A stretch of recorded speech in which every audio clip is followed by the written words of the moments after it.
Crossing water is always an adventure and can often lead into the unknown.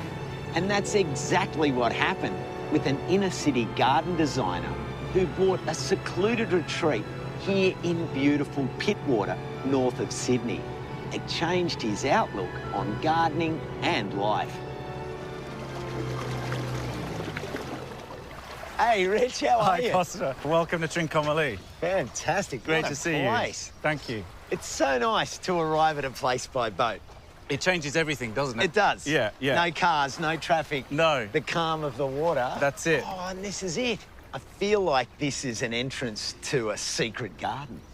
Well, it is in a way. It's magic, isn't it? Yeah. It's 130 years old. It's a big part of the original property. Richard is a leading light in urban garden planning, and we've featured his designs on Gardening Australia. He's used to the highly demanding arena of inner-city clients, small backyard spaces and short timescales. But this wild landscape is a world away. We're still on mainland, but just that thing of coming over in a boat and there's something about leaving that city life behind here.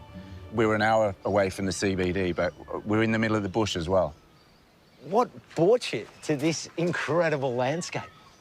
I first came here 25 years ago for Christmas, and I was a Christmas orphan, as they say, and yeah, I was invited here by my friend Justine to come and hang out with the family for Christmas, which was amazing.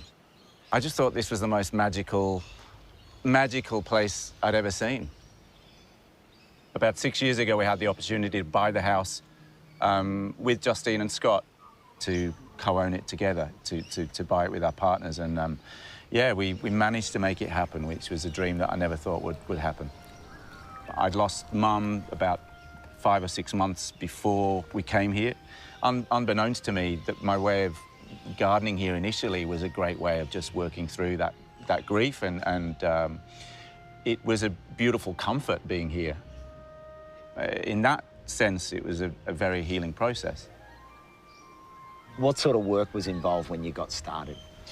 Initially, really, it was about removal and letting light in to the house and to the garden.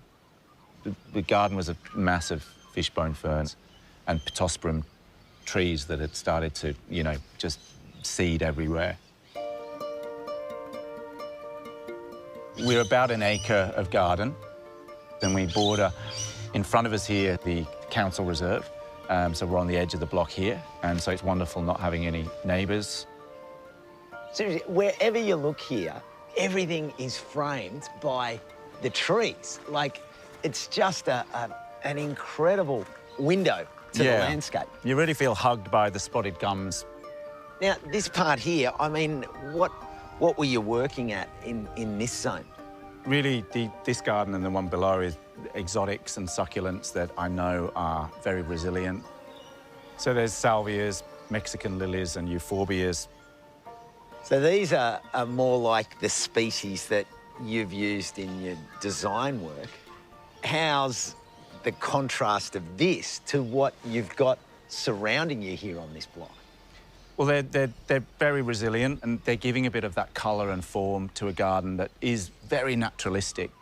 And it's only really when we start to walk away from the house, that's where we see this transition into natives. So it gives you this chance to move the planting and blend it back into the bush. Yeah, absolutely.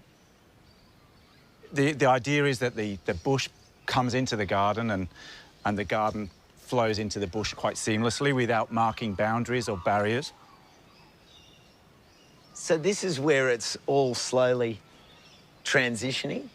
That's right. And when we first came here, it was impenetrable. Up here, you didn't want to be up here, really, because it was full of weeds. It was very overgrown with lantana, and it was just not a place you'd want to spend time in. In between the terraces, I can see how the planting is starting to give you that meadow-like effect. Yeah, we've just really let the endemic seed bank come back. A lot of native Plectranthus is just emerging. It's been quite wet, so a lot of the sedges and grasses are coming back. So this work you're doing here is really important to the broader landscape, isn't it? It is. It's about, yeah, no fences, no visible boundaries between us and the beautiful reserve. It's about keeping this flowing into the reserve in as natural way as possible.